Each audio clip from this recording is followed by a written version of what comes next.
Welcome to another weekly featured business brought to you by Visibility Impact and your host, James Moffat, where he will gracefully take our featured guest on a personal and business journey and stories that will inspire, educate, and engage you.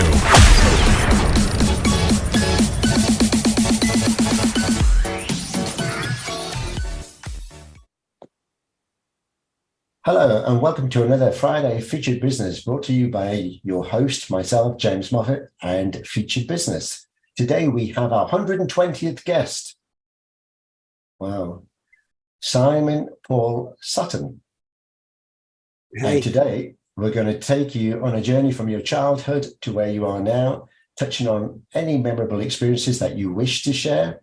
And we have an audience here that can jump in and ask questions as we go. But before we get going, we're just going to say hi to Simon first, so he's on the screen. Hey, everyone. And nice to be 120. Actually, there's 120. Numbers are significant. I always ask my guests, and they always say, wow, how did you pick that number for me? I said, it was just the next available one. It was just serendipity that they got a number that meant something to them. So 120 mean anything? Does it mean anything? That's a good thing. No, not so much. For some reason, when it was 120, I had a feeling that, wow, it would have been nice if it was 122. And I don't know why I thought that. But you have a favorite number? I do. Number 8. Oh, all right. Okay. Maybe 8 morphs into 120 perfectly. Yes. Or you could add them up and get back to the common number. I mean, your lowest denominator, which would be don't do numbers on me. It'll be 3 because 1 plus 2 plus 0 is 3. There you go. The ultimate trinity. Yes. Now we're talking. Right. Okay. Anyway, numbers aside, we can talk about that later. But I mean, I did have a guy on that talked all about numbers and just blew us all away. So before we get going, we normally kick the show off with a song, and we don't have our regular singer. She can't make it today. So we have a new singer. Yay! Nikki. So welcome, Nikki. Hello, hello. Thank you for having me. I'm very excited to sing you a little intro, which is an introduction from me, and then a song from one of our communities called Naked. So yeah, let me kick it off.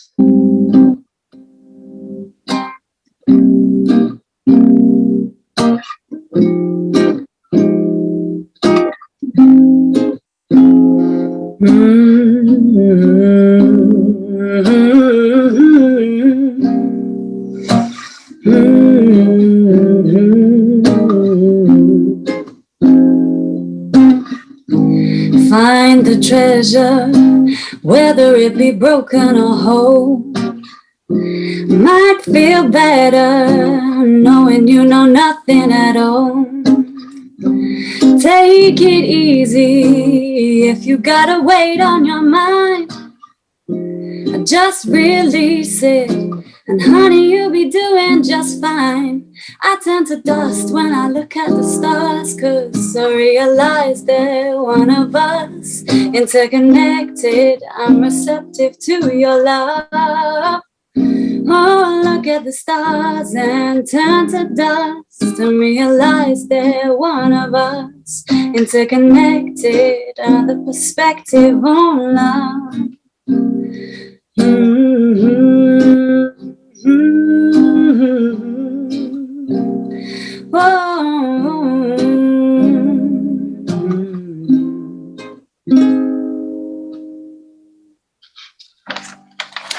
Just a little reminder there to stay connected. Whoop, whoop. Bravo. Excellent. I want more.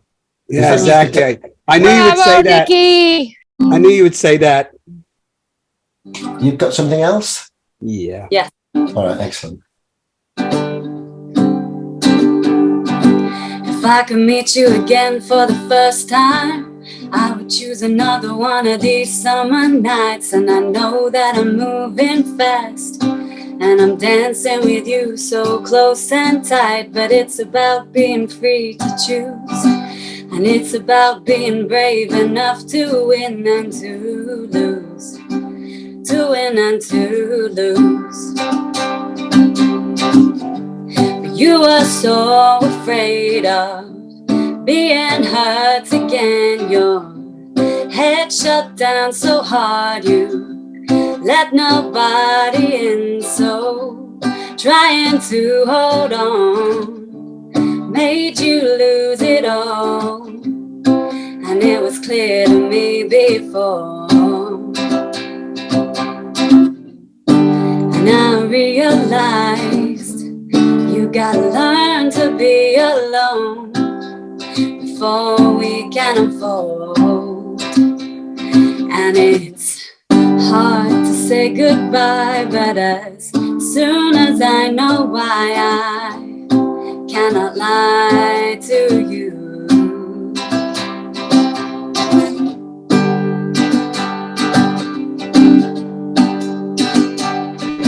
You're gonna meet somebody new for the first time, and I hope that you find your peace inside before you're wrapped in the same ways and be stuck with your fears in the same old place. I really wish you could see you don't need to fight for love when it's inside, you're free. When it's inside, you're free. Oh, but you are so afraid of being hurt again. Your head shut down so hard you let nobody in. So trying to hold on made you lose it all. And it was clear to me before. And I realized you gotta learn to be alone before we can unfold. And it's hard to say goodbye, but as soon as I know why, I cannot lie to you anymore. And I realized you gotta learn to be alone if ever we are to unfold. And it's so hard to say goodbye, but as soon as I know why, I cannot lie to you anymore.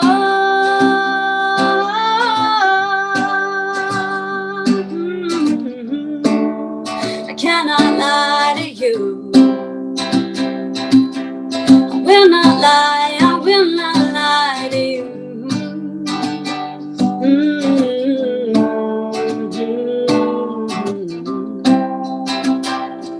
We gotta learn to be alone. Thank you, Philip, for that song. Woo! Bravo. Excellent song. I haven't heard him sing that song before. Have you not? Wow. Are these your songs? The first one is like a bit of mine, yeah. And then this is from another singer-songwriter. Excellent. Excellent songs. Thank you for letting me play. And hi, Gaia. Hi, welcome. Thank you. This is just a union of nakedness. Even better. Right. So, Nikki, you're going to hang around for a bit, or you need to shoot off?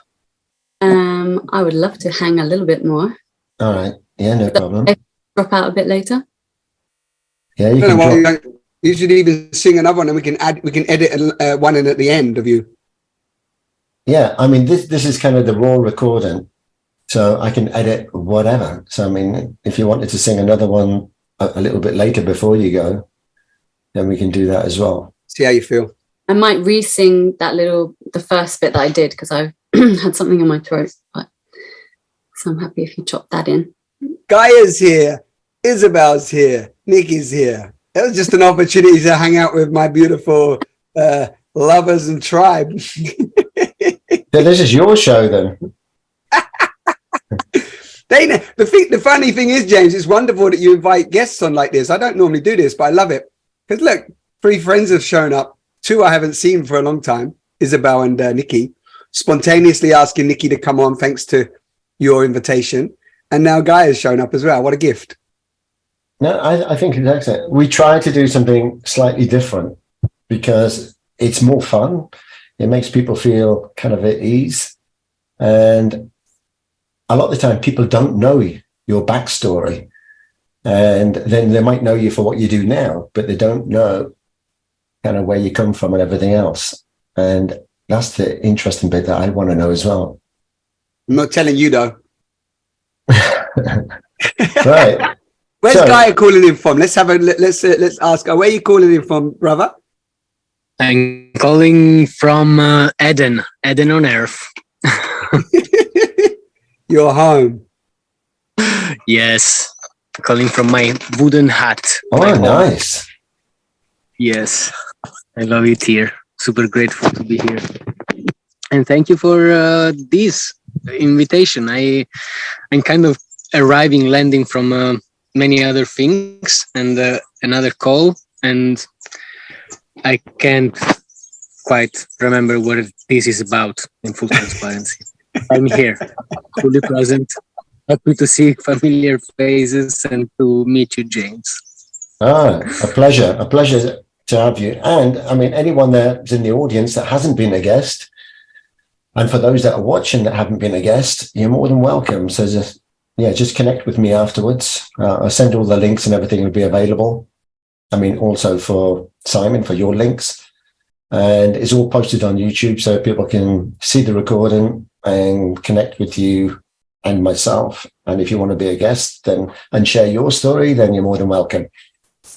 Also, nice. If there's any buskers out there that want to have some visibility as well, they're more than welcome, because we like to kick the show off with a song. And if we can't always get the same person every week, then it's nice to have a variety. But anyway, let's make a start. I love that. You've inspired me with that, because I know a few musicians, and I like that, bringing a song in. It's really beautiful. No. So I've done it live before on like these shows and stuff, and our events. We love to have musicians, but I like the idea of just bringing in different buskers, or like you said earlier, you like to give people that little platform. Maybe somebody sees them, inspired by them. It's beautiful. Yeah, I saw a lot in the city. I mean, you see them everywhere. Everywhere you travel, you see a good busker. And now I make the habit of getting their name and contact details and ask them, would they like to be on the show? But also to hear their story, so they don't just have to come on and sing. They can come on and tell us their story, and then also be a regular singer if they wish. And then to keep on the website, I'm building a separate area that the buskers can connect with each other and others can connect with buskers.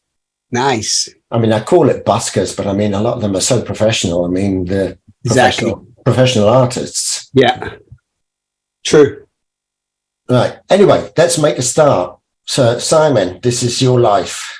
Oh my God, this is your life. I knew I would be on that show one day. I knew if as soon as I said that, you'd remember that. I don't know if the family here will remember that, but that was the big UK TV program, was it? And they'd have this book, wouldn't they, holding this big book. Now, James Moffat, this is your life. Exactly. Yeah. No, but it was quite interesting because it's kind of the similar thing. They've taken them back through their childhood to where they are now. So I like it. Yeah, there's lots of good things from the past that you can reuse again because they were good. Anyway, storytelling. I love stories and I want to hear your story. So let's make a start. So let's just for the audience. Yeah, Nikki. Sorry, I was just like, oh, well, we're just about to go into live story, and actually I haven't got loads and loads of time, so I'm wondering, should I just do a quick song, or I can just leave and let the story play out and just have done my... Well, no, if you got time to do another song, then I mean, if that's okay with everyone. I love it. Yeah, I mean, I haven't heard her sing for ages. I'm very happy about that. Give us another one. All right, this is an old, like 70s one. Way Over Yonder, Carole King. Way over yonder, It's a place that I know, where I can find shelter from a hunger and cold, and sweet tasting good life is so easily found way over yonder. Well, that's where I'm bound.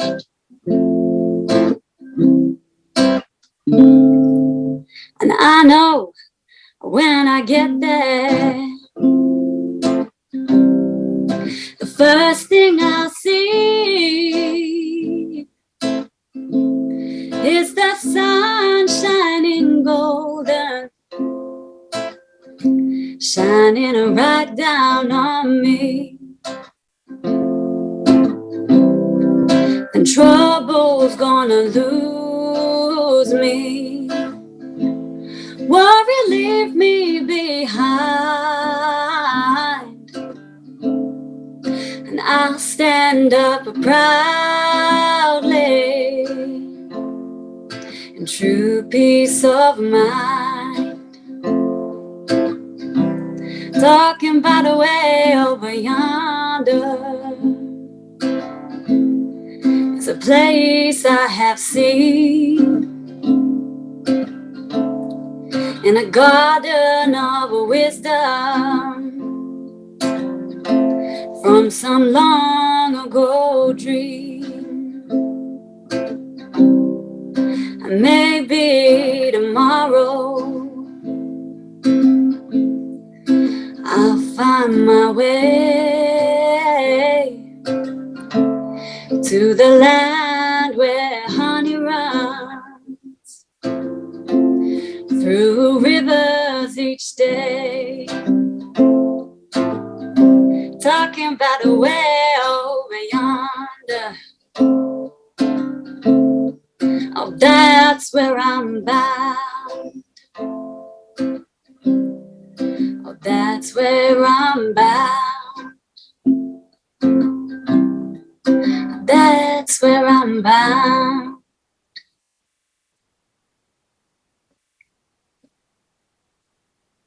Bravo. Another excellent song.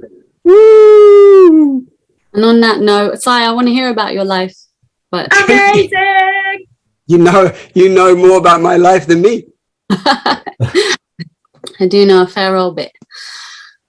All right, thank you. I so send much. you a message later. Thank you so much. Me. What? Thank you for asking me to come. You're welcome. You can connect with James, and then you can share with him a little bit of your story, because you've got a beautiful story to share. Oh, amazing. Thank you. Oh, I can't wait to watch the show afterwards when it's all recorded.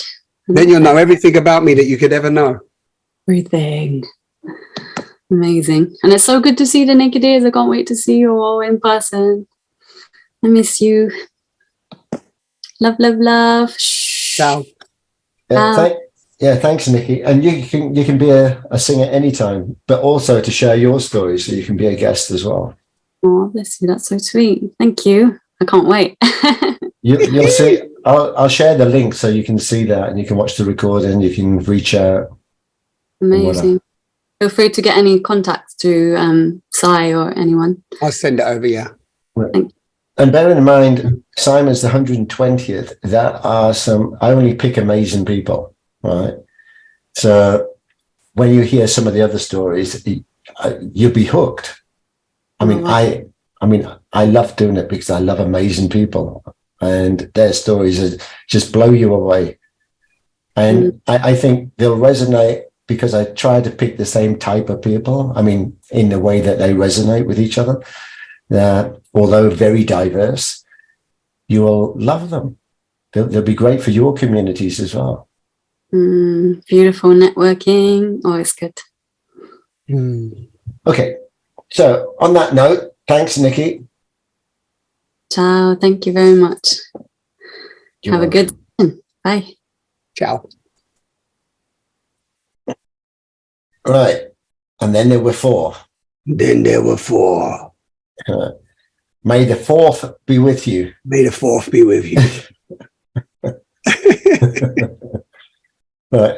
Simon, I think we're going to have a lot in common because I read your kind of the questionnaire that I sent out. And I read your answers, and yeah, I could picture myself there. And there's so many things I want to touch on. I think we're going to need more than an hour to do it. We probably need like 10 hours, and that would still be scratching the surface. But anyway, let's try and cover as much as possible. And I love that you mentioned also from Burglar to Buddha, but we'll come to that later.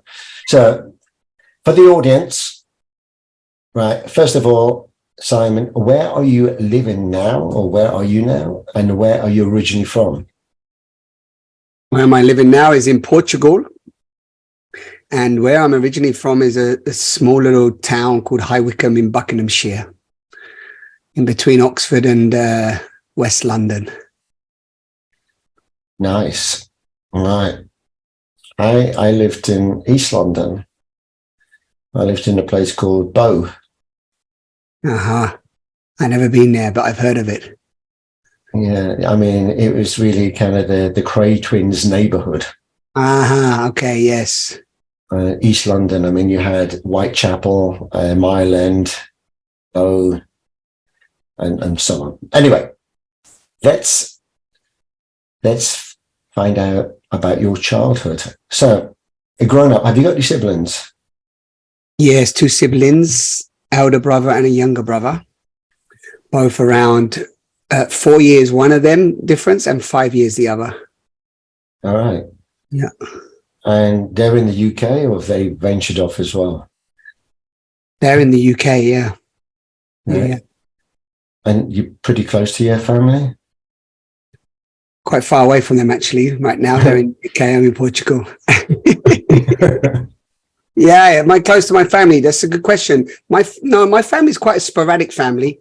I'm close to my younger brother and my mother. My father died when I was in 2014. He died of cancer, and I never connected to him. He left the family when I was 9 months old. And then I was really connected to my older brother through my kind of youth. He was like the man I looked up to, kind of a role model, father role model. But then in the later years, as I transformed and transitioned and went on my merry-go-round, I stayed connected to my younger brother. It's interesting because when I was going through that age of, I was the middle son, so it was like, I wanted to be like, the elder brother, be like big bro. And then, and then it shifted. I can't remember exactly when, but now I have a much deeper bond with my younger brother. So, yeah, it's switched. Yeah, well, first of all, I'm sorry to hear about your father, and not dissimilar to, again, me. I mean, my real father left when I was 5, and I never knew him, never grew up to know him. And I knew a stepfather, which was someone I didn't particularly want to know, because that was kind of 13 years of hell. But that's another story. But yeah, so I can feel for you in that respect, because I kind of became the father figure in the family. And not that I wanted to be, I wanted to be a child. And there wasn't anybody besides my mum that I could look up to, but she also needed some support as well. So that period between being on her own with kids was difficult. So, yeah. So well, when we have absent parents of any kind, it's very challenging, of course. And there's a hell of a lot more absent parents than we actually realize sometimes. So it's challenging, but that's what we get, the cards we get dealt. No, it's the children often become the parents in many different scenarios. Even if you have 2 parents, it can still happen. So no, true. And we've had lots of guests that kind of shared their intimacy with us about their childhood and their parents and siblings and so on. And it's not uncommon. It seems to be more common that there's these kind of challenges that we faced, and then growing up in the traditional families that you have 2 loving parents and and whatever. But yeah, anyway, but like I say, the idea that we have two loving parents, that's also open to question sometimes. We might think because there's two parents together that they're loving parents, they're doing their best. But, you know, there's a lot of dysfunctional dynamics out there still in the world today, you know, that's right. And there's a wave of more consciousness and truth and non-violent communication. But, you know, I work with a lot of different people and the conditioning is just deep. It's very deep. The abuse that we take, unconscious abuse from our parents without them even realizing it, because I feel we're in a we're a transitional generation, definitely my generation and before. I feel like there is definitely a blueprint rewiring taking place around you know, the trauma and the unconscious I guess the conditioning that we took on from our parents. And it's really, I always say that when I work with beings around their parents, the wounded mother-father wound, is it's also not about blaming them. I'm not saying, they're all conditioned and they're all unconscious, but it's like we're now, I don't know if you've had this come up with any of your other guests, but I was talking about this yesterday. I'm listening a lot to 𝗙𝗘𝗏𝗧𝗨𝗥𝗘𝗗 at the moment around, you know, the personal and collective trauma. And yeah, it's so beautiful that it's coming to light more than ever before, thanks to whatever, consciousness, awareness, the internet, is that actually we're having this greater dialogue and more people can access and explore what trauma is and not run away from it, not be like, trauma is so a nightmare. It's actually, no, how can we welcome the trauma? How can we welcome that in? And then from that awareness, make different choices. So that's very exciting for me. It's like, it's almost like all the shadows are coming to the surface. And if they come to the surface, then with awareness, we can make different choices. That's what I mean by rewiring the blueprint. So yeah, super grateful to my mum and dad. They did the best they can. And at the same time, I don't want to replicate a lot of their actions. No, I completely agree with that. And we have had, actually the last guest from California shared exactly a story like this and many others. There's actually one lady from the UK who was a guest is actually petitioning about this, and she's going around the UK actually fighting this battle. But exactly what you said, there's more of an awareness now, maybe through technology, maybe through social media, and because people are more open to speak about this. I think in our era, there wasn't any of that to enable that communication. And also, it was kind of the rule. What happened at home stayed at home.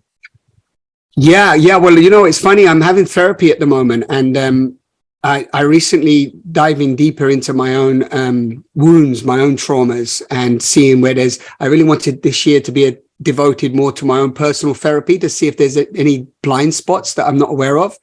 And whenever we're working with others, it's important that we also do our own therapy. So I've had therapy in the past and been to retreats and had, you know, different support, but this feels like I wanted to make a more committed regularity of 2023. Maybe because also I'm reading a lot more about trauma and the systemic trauma and so on. But just this last session that I had, it was really beautiful because not only did it take me into my father wound and from my father wound, the wound of feeling that I wasn't safe. The core wound is that I wasn't safe, right? This is a big one for many of us. We have core wounds around unworthiness, not feeling safe, betrayal, and so on. So one of my deep core wounds is this feeling of unsafety, because my father was always leaving, left, my original father. Then my stepfather came in, and then he was also, there was a lot of domestic violence in our household. Mostly verbal, but it also got physical sometimes. So that physical violence created an environment which was unsafe. And of course, you know, I never knew that back then, and I never even knew that growing up. But I started to look for father figures that I could trust. So that was either my brother, his older friends, and certain key figures in the areas that I grew up. And the more I look back and reflect, I see that actually a lot of where I put my trust was also violated. So I couldn't trust the people that I had entrusted, basically. So this kind of kept playing out. These patterns of trauma keep playing out in different relationships. And then just wanted to say this now, because you just said about back then we didn't have the internet and these different communication threads, mobile phones and so on. I was referencing to my mum and having a conversation with her based on wanting to know a bit more about my father. Like what was his patterns? What were their relationship? And I've asked this in the past when I was doing some research for my book, but this was a bit more. I wanted a bit more detail.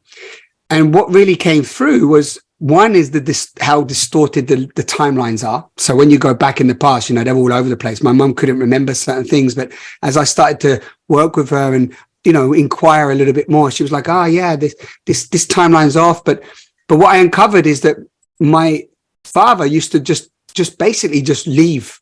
And there was you could write a letter back then, but he wasn't writing letters. So he'd just leave. My mum wouldn't even know when he was coming back.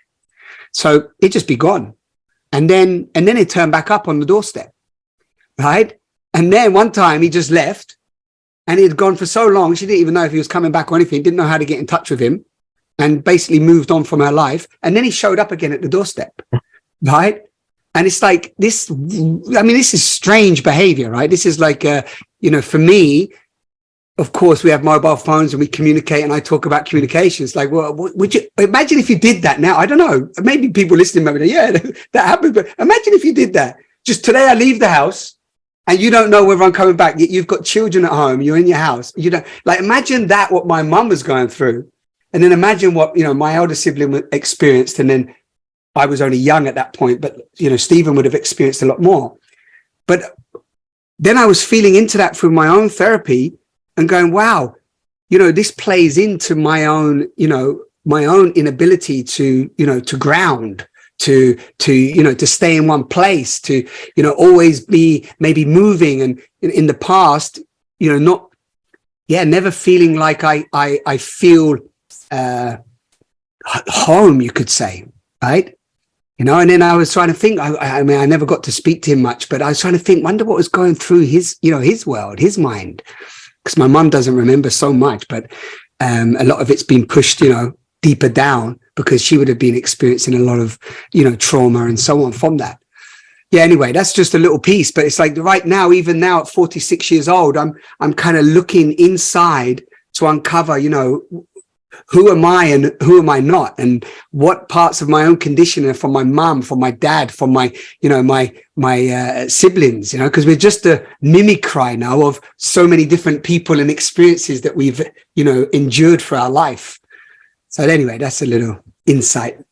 No, we could have this conversation all day. I mean, things like this fascinate me, but also, as I said again, this is not an uncommon thing that was happening at the time. Right. I mean, my real father, biological father, I mean, he left when we were 5 with 3 kids. I mean, I left my mum with 3 kids. And then it's like he had already got his girlfriend pregnant.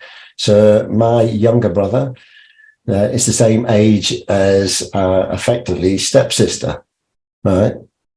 But my mum, I mean, she was young at the time. I mean, so she did meet someone else who had gone through a divorce, had his own kids, which we never, ever saw, right? And never even knew about for years later. We just, as young kids, see that she'd met this guy and she got married and this was our new father, right? But then similar to you, I mean, domestic violence and verbal violence, and well, it went way beyond that as well. But I mean, I'll just park that now. I mean, that's my story. Yeah. But I can see where you come from. I mean, we as kids, we were confused because he wouldn't so much leave, but I mean, he had these split personalities. I mean, one day he was like a church girl, prim and proper, and the nicest guy you'd meet in the street. Next, he would be like this Jekyll and Hyde, and the worst guy you'd ever want to meet. And if you had to live in the home with that, you could cut the atmosphere with a knife. It was horrible. Yeah, intense. Yeah. I mean, and particularly if you didn't say your pleases and thank yous, you're punished for that big time. Right? But anyway, so let's move on from that. So growing up as a kid, so what kind of things interest you? I mean, sports or activities or what things? Mm. Yeah, but before we jump, I don't know if we, like, for me, before we jump on, it's like we're touching on something very beautiful there, what you just shared as well, which I think is like, you know, yeah, I'm really into this whole dynamic of what interests me now. Like, you know, I know we're going to ask questions about my life and it's about my life, but like, you know, what I'm really interested in is what you just described as well, is that the amount of unconscious violent communication and violent abuse that's still going on. Because I know we say, I'm just giving a description of some of the things that I went through as a child, but you know, I just want to be real. When I was writing my book and I was researching this past where I grew up, like what I realized is I thought to myself, 20 years had moved on, you know, maybe yeah, it's changed. It's not like that anymore, right? It's like it's just moved on. And actually, it's still happening. It's still rife, you know, in that same area that I grew up. There's a lot of domestic violence. There's a lot of unconscious behaviors. You know, so what we're really talking about is that whether or not that will ever completely dissolve, that all depends on the individual and whether they even get the potential to self-inquire and go on a journey of awakening or whatever you want to term it, to actually just to question how they're acting and behaving if there's different ways. So I just wanted to bring that in because it's like, it's not like, it used to happen, you know, it's happening. And, you know, still people I meet, violent communication and, you know, dismissive behavior and, you know, all of this, it's rife out there. And right now we're going through in 2023, you know, we're going through such a huge transition. In the last 3 years, we've kind of had a big, you know, what you call it, a big fog lamp or a big lamp on, you know, the depth of violence, aggression, you know, all this censoring. Nobody can share what they really want to say. You know, people speak their truth and they get violated. They get shunned down. They get shut out of their businesses. Their doctrines get taken off. I mean, you know, it's big. So this passion of mine about transparency and truth, you know, really goes to the root of the lies and the deceit and the violence. So it's, you know, it's all layered. I'm just layered. You know, it's very layered out there, you know. I tell you, I absolutely love what you're saying. And I could, the same as you, spend the rest of the show just talking about I know. But, it's good. But we'll never move on. But what I would like to suggest then, because it makes me think about some of the previous guests and some of the stories that they shared. And a lot of them, yeah, are still having these hang-ups and problems and they can't get rid of that kind of trapped emotion that they're taking with them everywhere they go. They can't escape that because it's them or it's within them. And a lot of the time by having these shows, it is actually a way to kind of expose it, not necessarily get rid of it, but you've brought it to light. And you know, because sometimes there's a niggling thing that you just can't shift and it affects your life. And you need to go back and find, well, what caused it? And can I deal with it? Can I get over it? And move on. So yeah, this is lovely. Lovely for this. I know we could speak about this all day, but for everybody listening, and I'm sure many of your listeners, you know, maybe have their own solutions and answers, but the idea of, I love Marshall Rosenberg's work, just to put his voice out there in the nonviolent communication. And of course, you know, it's not about just saying that's one way it should be. But I do feel that when we do that journey inward and we just ask ourselves, what do we need? And we look at our own behaviors and actions and we really dive in and go, you know, how do I feel? Like many people don't even often know how to communicate their feelings. When you go on this journey of emotional maturity, you start to realize that there's many different words to describe how we feel. So we have feelings when we're satisfied, we have feelings when we're unsatisfied. And more often than not, when you speak to people, their vocabulary to express how they feel is very, very limited.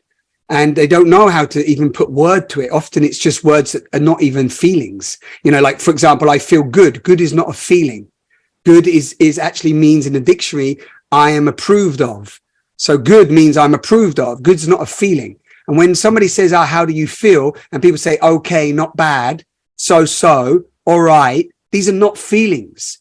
Actually, when you drop in with somebody on a deeper level and you say, how do you feel?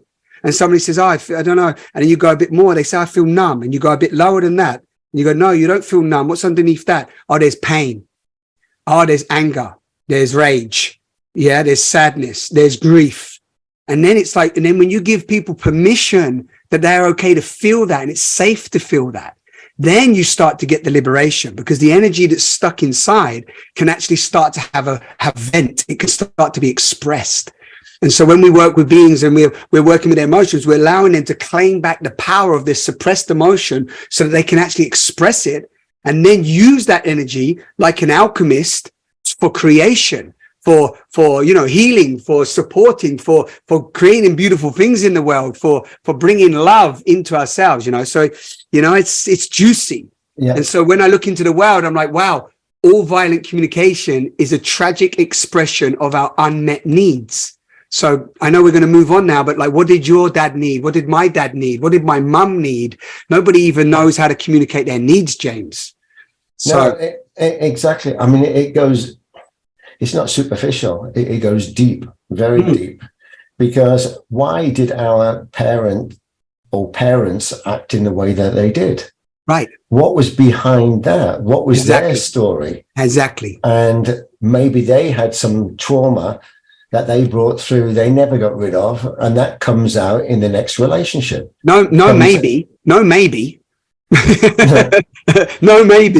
you know. Well, absolutely. And I mean, it's not an easy subject to talk about, but it's one that you're right. I mean, you have to look at also education today. Well, education ever was never about emotional intelligences. You never actually got to express, well, how do you feel? What does that feeling feel like? Exactly. And I mean, that's one part, but also the identity of a person. We never got to show who we really are because we never knew who we really are. Exactly. And most people still will never know who they really are. And there's a difference between then existing and living. You can exist if you're lucky, but if you're living, then you know that you're living because you have something purposeful, meaningful, and fulfilling that you're waking up every day to actually achieve. Yes. Or do. Yeah. Right? Yeah. This is so, James, this is such, for me, this is the belly of where we are in our evolutionary state right now. Because when we are able to, because what you just said, right, it's so beautiful. When I work with individuals, a lot of the times, as I said earlier, there's the mother-father wound, and then there's this sense of blaming. There's a lot of blaming the parents. It's immense. You know, oh, my dad did this, my mum did this. But when you drop in and you start to bring compassion to your own trauma, and then you follow the thread back, like you just said, you do like a trauma history, you know, and then you can go into your mum and your dad's journey, and then your granddad's and so on, and you can just see, wow, what they went through, and they endured that, and they still showed up, and they did the best they can for me to be here now. You start to bring in this beautiful sense of compassion and empathy, and you can start to feel into, wow, okay, you know, what they went through, they were not able to express their needs, everything we just said. And then when you look at addiction and you start to go, well, actually, underneath all addiction, that's just a symptom of unresolved trauma. And then we look at our society and we see the expansion of, you know, addiction rising and mental health rising and all this other stuff now. And you start to go, wow. And when we look at it, you know, from a broader perspective, we go, wow, okay, so if we can go into the trauma and go to the root, as you just called it, then actually we can shift from the inside out. And that's what, you know, that's the title of my book, no? Transform from the inside out. So it's like, then all of a sudden, if you want to look out the world and go, we don't like the wars, we don't like the violence, we don't like all this control, domination, power. Well, all of that is an outer expression of the unresolved trauma inside the individuals. So you want to change that outside, you have to go inside. Exactly. You can, I've got a book and a title, and I've started writing it many years ago, although I keep putting it off. And I started, but never finished. Right? Well, not yet. But, no, never say never. It's called The Universe Within Your Mind, because we haven't explored ourselves. We do not know. We know on a certain layer of your mind certain things, but when you start, as you said, going deeper into those layers, and you uncover more, then it's both a dark place but also a magical place. And where there's one, a yin and a yang, or a good or a bad, that's where we're going. And you need to find that. And by doing that, you're exploring yourself, because all the answers to everything you already know. You just don't know that you know, and you don't know how to tap into those, right? We're all connected, and we all go back to the same source. So it doesn't matter if you're in Portugal, I'm here. We're connected now, even by thinking we're connected, right? The fact that we don't understand how we do that now, we're using Zoom. But yeah, it's quite funny. Just on that, I was thinking about someone that was a guest before and hadn't seen her for years and years. And then completely out of the blue, she sent me a message saying, yeah, I'll see you on the Zoom call tomorrow. She made a mistake and I was invited to this call. And I thought, well, I'm not going on that call. I was never invited. And she made a mistake. And I thought, oh, it's kind of, was it a mistake or was that serendipity? She knew I was thinking about her. Right. But anyway, that's a whole new subject. Well, So it's new and it's not. It's like intention right now. I'm very inspired by the work of 𝗙𝗘𝗔𝗧𝗨𝗥𝗘𝗗, and the beautiful thing is that the power of the people, we hear this many times, and we're getting to see when we talk about our sovereign power, when we talk about claiming that back our power, when we talk about going in and going into the shadows and actually transforming them, and then extrapolating the power of who we are as these multi-dimensional, unique miracles, intelligent beyond measure. We can't even comprehend how intelligent we are. And then we start to feel that ignited, empowered, wise, aware beings, right? When you start to see these are more wise, aware beings, then of course the intentional field that each of us are putting out, the way we're playing with creation changes. So it's actually a very exciting time, in my opinion. And many have called it the Great Awakening or the turning point. And it's almost like there's been these deep, dense, dark ages that many have described. And we're still in that eye of the needle. We're still in chaos. We're in crises. But for those that are opening themselves and looking with a greater awareness, there's great potential, great opportunity. There's so many inspiring things unfolding right now. And this is what drives me. Yeah. This is what excites me. Yeah, this is why I'm having you as a guest, because you excite me, and we haven't even got to learn about you yet. So, but I mean, okay, we'll move on now. We're moving on. But what we should do is set up a panel discussion, get a handful of people together, and really explore this. And we'll probably only scratch the surface, but it would be nice to have input from several people. Do something like this, we'll record it and do a panel discussion about kind of what we've been discussing already. And I think that'd be exciting. Yeah, for me, it was in 2012, the Dalai Lama, I was watching a documentary and the Dalai Lama came on. And he was interviewed. He was in, I think, one of the big halls in the UK, like Albert Hall or something like that. He was talking to thousands of beings. And it just stuck in my head at the time. I was thinking about conversations. I was recording conversations. And that's what he said. He basically said, the more conversations we can have moving forward, these conversations in these, because he was having a conversation on a, you know, in a panel kind of, and he said, the more that we're having these conversations of bringing these topics into light and sharing them and putting them out there, that is having an impact on our own evolution, because we're bringing out what needs to come out and no longer keeping it, you know, in the recesses of our own homes or just in these small groups. So he said more dialogue, more conscious dialogue is vital to our evolution as a species. And for me, that just stuck in. And then after that, you probably remember this yourself, but it went crazy with online podcasts, dialogues. Everybody started recording, not because I'm saying they all heard the Dalai Lama, but he's just another vessel in the consciousness that's doing the work. It's nothing to do with the Dalai Lama, but that's just where I heard it. But then you started to see a wave of just so many conversation format, and now podcasts are going wild. And these podcasts, like movies, are shaping the future. They shape conversations, shapes the future. Well, I mean, it's about waking up the consciousness. I mean, we're shifting the consciousness and we're becoming more aware rather than just existing and living in a matrix. We're trying to break through that. And by doing that, we're thinking different. We're doing critical thinking. We're asking questions. And nowadays, it doesn't matter.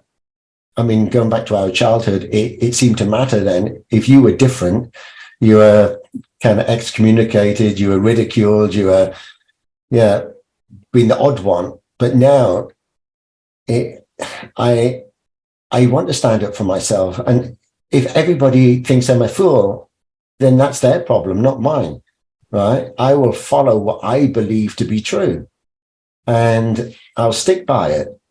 And more people are doing the same thing. It was too easy to follow before, and you want to be part of that group and that crowd. And whether you agreed or you didn't want to be outside of that, because it was more harmful being outside of the group than it would be just to follow. But now people are waking up and think, no, if it's not right, it's not right. And if you look, I mean, particularly over the last 3 years, there's tyrannical stuff that's been happening. And if that didn't wake people up enough, then you're a fool to yourself. Some people will never wake up and accept it. And and that's okay. You know, that's the key thing. Is a beautiful point you bring in, but it's really like the more you fall in love with yourself, and the more you fall in love with this vast mystery without even trying to describe what it is, there becomes this sense of the unconditional. So, you know, I love some of the work of Ram Dass and some of the other messengers of our times.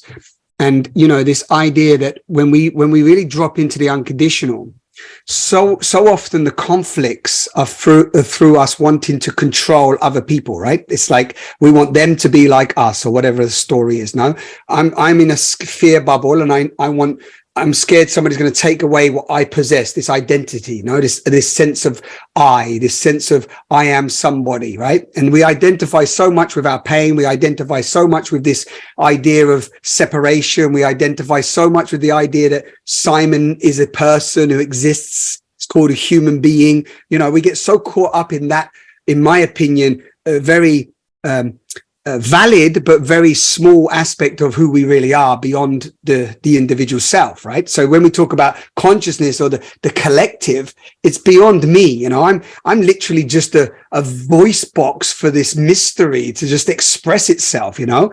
And so when we dance into the unconditional, actually that's where the spaciousness opens up. Because it's like, okay, you believe that or you feel that, good, great, that's your unique expression, wonderful. I don't need to tell you to change. I don't need to, you don't need to be anything other than the divine being that you already are. But of course, if we're over here in the conditioning, the idea of unconditional love, the idea of divine being, the idea of being God, most people say, you're crazy. You're crazy. Who do you think you are? You think you're God. You know, then they start shooting you for that. So, you know, it's layered in this multidimensional playground that we're in. And then you notice that you resonate towards the frequency that you are.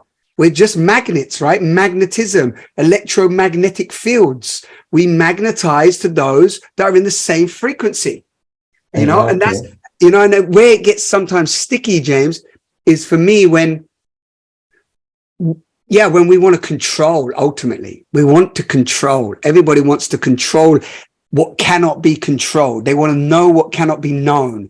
You know, it's like everyone's like, I'm so scared of the unknown. When is it not unknown? What did you know? When did you ever know anything? Right? But we're going to go off now. So we better go back to my childhood. Otherwise, we're going to go off into the quantum soup and we may never come back from the void. But we definitely have to continue this conversation because I love this sort of thing. And particularly when it comes to quantum stuff or anything. Hello. Look, Isabel's laughing. Yeah, I've got my son here, but you can't see him because of the screen. Let's ask Isabel what she's laughing at. He's appearing and disappearing like magic, right? Yeah, I can see that. But Daddy, Oh my God, he's in. Yeah. I'll go to piano at 4 o'clock. I'll be back. I'll drop my bag off and go directly to Rafa's house till 6 o'clock. Okay. And I'm not going to sports, okay? Oh, sweet. Lovely boy. Oh, so sweet. He's a lovely boy. What's his name? Tom. Tom. So he's 10, right, and we got twins, a boy and a girl, and 7. Amazing. But it's funny when you have one of these screens that appear like magic, right? And then they just disappear again. But anyway, yeah. Wait there. I want to ask. Let's ask Isabel. She was laughing. Let's bring Isabel in. Where are we, Isabel? Where are we? That's a good question. I think the question is where are we meant to be, and the question is which conversations are we having. And whenever when we started to talk, like with the intention of hearing about your story, I was like, oh no, I've heard the story like so many times. I don't want to hear because I feel like it's not so relevant anymore. Like, where are we coming from? For me personally, like the conversation that was just sparked through the, let's say, the quantum soup, that's where I want to be right now. So I was really interested that I was excited that it was going into that direction. Let's put it this way. That's why I was laughing, because I was like, I guess the important questions to ask is what has all of that experience of life taught me in the now, and how am I connecting the dots from the past to the future right now, right here. So I think you're doing an excellent delivery of that mastery, my dear. So that's why I was laughing.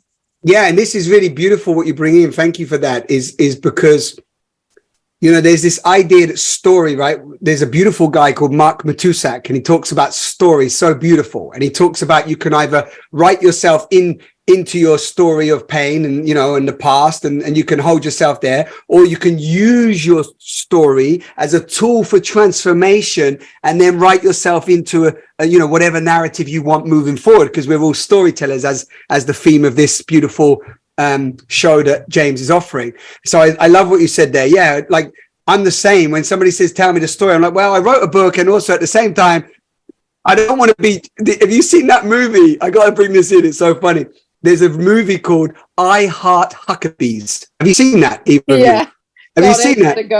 It's so good, James. You have to watch this movie. It's got some key, you know, Hollywood actors. There's like Jude Law and a few others, and Dustin Hoffman. And anyway, long story short, Jude Law plays this character, and he's basically telling this same story. And every time people see him, they go, "Hey, man!" I can't remember the character, but he's like, Hey, let's just call him Jude for the story. Jude, hey, tell the story, man. Tell the story. You know, tell the story of the tuna sandwich, man. And it's like, and then Jude has to like recite this story. But of course, throughout the film, because it's all about existential crises, he's just breaking down. Like, he's like, fuck. He's going crazy, like, you know, completely like breaking down, because everybody identifies to him through this story, which is not even a true story. Anyway, that's enough of that. Just a couple of things I wanted to touch on. Right. The life of Brian is actually ageless when you come to watch it again. And if you look at what's happened over the last 3 years and you watch the life of Brian, and everything makes perfect sense, right? I mean, particularly when it comes to transgenderism, like you get like one of them is in the People's Front of Judea or the Popular People's Front of Judea, and they're having a meeting, and one of them says like, yeah, I want to be recognized now as a woman, right? And then John Cleese is saying, but you can't be a woman, you're a man, right? Stan or whatever his name was. And he said, no, I want to be called and then a woman's name. And then they have to agree that he has the right to be a woman, even though he's not a woman, right? But anyway.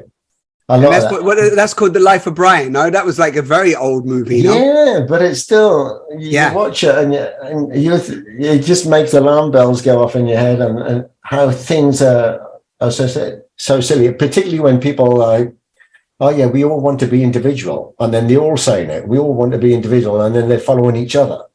I also want to add something in with the conversation of story, that so many, when we are remembering the old stories, for sure it's relevant, because then when we remember Simon, and for the audience who's listening who's never actually come across Simon, they'll be like, oh yeah, he was that guy that was like a criminal and now he's like totally different, blah blah blah.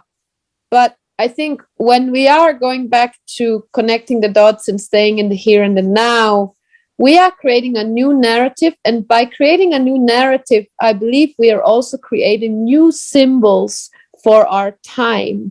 And what is intemporary, and this is something I was reading about yesterday with regards to, as an example, given creating a narrative for your own business or the way you deliver messages, if you use symbols, then they become intemporal, because just take the example really blatant of, I don't know, the pyramids, for instance. We all know what they look like because that symbol is imprinted in us. So what I'm trying to say here is, what symbols do we want to create with our current narrative in order for them to generate a new language of interbeing as family that is detaching itself from the pain and the old story in order to sort of nourish us. I don't know if this is making much sense, but it's something I'm reflecting upon. So I wanted to add that in there. Thank you. Yeah, thank you for adding it in. I mean, what I can only speak to that is that I think that's what James is doing here, of course, with these different interviews, conversations, is that the new narrative. I mean, Charles Eisenstein obviously calls it the story of interbeing, right? As you just mentioned, there's many others talking about that story. It was actually coined from Thich Nhat Hanh, who's no longer with us. But the idea that everything we're talking about up to this point, when I'm talking about trauma and we're talking about these past experiences, we're talking about the outcome or the symptoms of what is termed by Krishnamurti as a sick society, right? We're talking about a society built on the ethos and foundation of separation, the idea of separation. So yeah, it's beautiful what you bring in, because what we're saying is, if we're talking about the story of, if we want to use that analogy too, or that name too, the story of interbeing, what does that, what is the symbol of that? What is the, or as Ian McKenzie would say, what is the meme? Because it's it's a thought. No, it's a thought bomb. He calls it a thought bomb. You know, what are we throwing into, I call it the quantum soup, as you all know now, but what are we throwing into the quantum soup as we are each day being the writers of the new story, right? That's the question. And Charles Eisenstein said something lovely once to me. He said, that the thing is, to the extent that the new story arises, is to the extent that we believe it and live it. Yeah, because even all of these stories, they're kind of just like potentials, right? Yeah, they're kind of potentials. They're not actually there. You can't go, oh, the new earth is over there. It's like if you go to Portugal, turn right and head north of Spain, that's where the new earth is. No, the new earth is a meme. It's a concept that we breathe in and we live, or we don't, right? So this is also, I think that's what you're talking to. No, we're talking about like, and then I would probably weave that round. Yes. And say, I would weave that round and say, with that in mind, for everyone listening and for us here today, how are we consciously utilizing that power that we have with our thoughts, our words, and our actions, and knowing that every thought, word, and action we make, even on a so-called small micro level, is having an impact on the collective. And again, that for me really brings in a sort of self-empowerment for people, because most people often feel so what's the word, disempowered. They feel like they don't know how to make a difference. I meet a lot of beings that feel like, who are they? Who's their voice? What do they have to say? Do you have that experience, James? It's yes. Yeah. So that. Go on, please. And people are feeling numb, like they feel like they cannot do anything, and it's not true. Like, it's like, the conversation we're having with Tara, Simon, if I may bring that in, like all about how, and this is something you were mentioning, James, I am intrinsically connected to the nervous system of the entire planet. Like, I am connected to the nervous system. And I always like to give this example of the Aborigine that is sitting in the middle of the desert somewhere, in the middle of nowhere. We are all connected. So how can whatever I do for myself and my self-love, my self-worth, even in my microcosmic, universe, how is that not going to have an impact on some? Of course it will. And, coming back to that trust and that connection to the all being, it's just, beautiful. Anyways. This subject is beautiful. It's like the ripple effect or the butterfly effect. Whatever you do has a knock-on effect. Now, having this show, right, other people have similar shows, and then there's more of a consciousness because of these types of shows. And it doesn't mean that my show is the best show. Mine is just one of many shows, but it's a way of an enlightenment as well, because people have the opportunity to express how they feel and share what they feel, and we take them on a journey which actually uncovers a lot. Totally. Now, if we didn't do this, and I didn't do it this way, and I just want to ask about your business and what you're doing, these conversations would never happen. And totally. That's why you are the catalyst. You are a catalyst. Like you said, it's not about going, it's just James. You are a catalyst.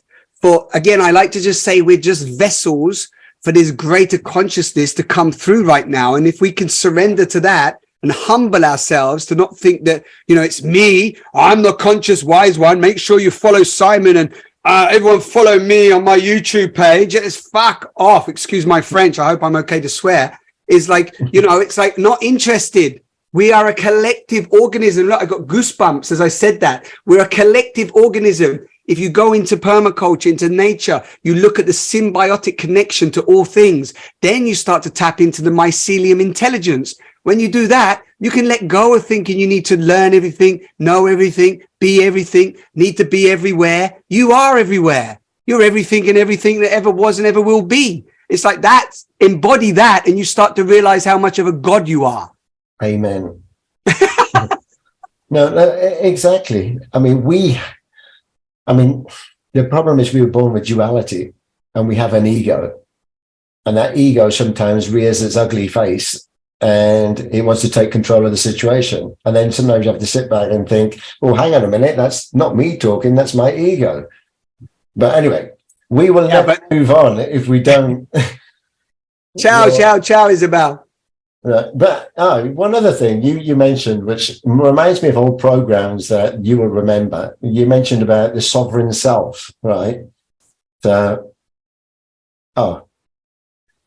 she had to go. That's fine. No, there's two. No. You mentioned about yourself. Only two. Yeah. Carry on. It reminds me of a song, but I won't sing. No, but remember Citizen Smith, Wolfie Smith. I do remember it, but I didn't watch it. I don't think. I think I was a bit young. So Power to the People. Power to the People. Power to the People. And then I remember, like, there was the older woman in there that kept saying, "Oh yeah, Wolfie." And he said, and she was called a Wolfie for some reason. I can't remember why, but anyway, he was Citizen Smith, and he stood up for power to the people, but everyone just thought he was a fool. But it's, as I said, a lot of the things from the past were actually telling us about the future. Yes. I mean, we see it in movies, we see it in everything. And the fact that he stood up and he had his following of others that would follow him because he stood up. Yes. But anyway, we don't. It's a key. I see why you're bringing it in. It's like, I feel many messengers have said an awake species, a species that realizes that they are key to the whole, we call it, if you want to call it nature, but we're intrinsically connected, right? If you have a species that is not controlled and dominated through fear, through the pain body, I call it the pain body. If you have a species that realizes that they are love, that they are miracles in flesh, if you want to call it that you exist and you matter, because of course, as you said with the funky paradox, I call it, you said duality. So we know we're playing, like right now we're doing, I call this mind porn. No, we do intellectual porn, right? We're breaking down some concepts, theories. It's lovely. But if we just take a breath, a pause, and drop even into that breath, into that moment right now together, all of us, because we get excited. You've seen me excited, It's like, what is that? What that breath, that heart beating, that evolutionary impulse? Like, of course, there's many researchers that tell us they don't even know how the human exists. They don't even know, like in terms of galactic years and so on, we're here such a blip that we really don't matter. But at the same time, in our, if you want to call it 3D experience right here, right now, everything that we do is having an impact and it's existing. And we are here pulsating, and we can make sounds and vibrations and grasp each other. Like, this is such a beautiful play, James. It's a phenomenal play that we get to be here and witness. You witnessed your children growing up from a seed, from two atoms coming together, and poof, you've got this physical being that speaks and breathes and explodes. I mean, the miracle, the wonder, the awe. Like, if we could all just drink that in moment to moment, that level of awareness for me, it just shifts everything with how I interact. I don't look out there and see James and think, oh, there's James, just another human being, or I don't want to kill you. I don't want to kill anything. I want to just drink in the beauty. No, the beauty of this beautiful mystical romance that we can have. I don't want to kill each other. I don't want to harm another. I don't want to, I don't even want to, like, even today, some ants were going down the water in my shower, and I'm like, shit, I've killed some ants. I don't want to kill the ants, right? You want to just be alive with this thriving organism. So that's like, that's for me the deeper breath, it's like the deeper breath of who and what we really are and connected to. Yeah. I don't know what that brings up for you, but that's really what it's about for me right now. Likewise, everything. I mean, I look at life in a different way. I went into the city yesterday, and I was on the regional train to get into the city. And then when I got into the city, then all the people around, and I'm just like the observer. I've always been an observer. I love to, like, drink a coffee in a coffee shop and then just look at people. And then sometimes people think, what you're looking at? And I'm thinking, well, I'm not looking at anything in particular. I'm just observing kind of the day and how it's flowing, and as if I'm not really there. So sometimes I feel I'm not really there. Actually, I did a public speaking about that. I mean, I went to an event and I completely changed the script based on my journey to the event. And I felt that, right, I must have met 1,000 people on my journey, right? But I was completely invisible to them. Now, unless I dressed up as a clown or whatever, I wouldn't be noticed. And, you were there. And yeah, but then sometimes I feel I'm there, but I'm not really there anyway. But I mean, this is getting kind of deep into.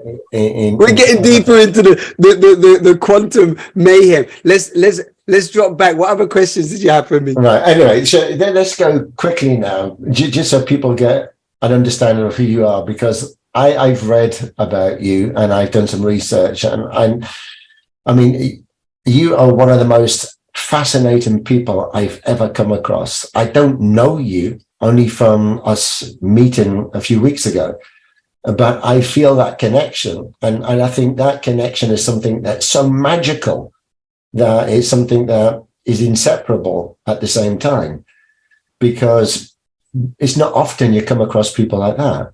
And in your day-to-day life, or with your neighbors or even family members, you do not have that same connection.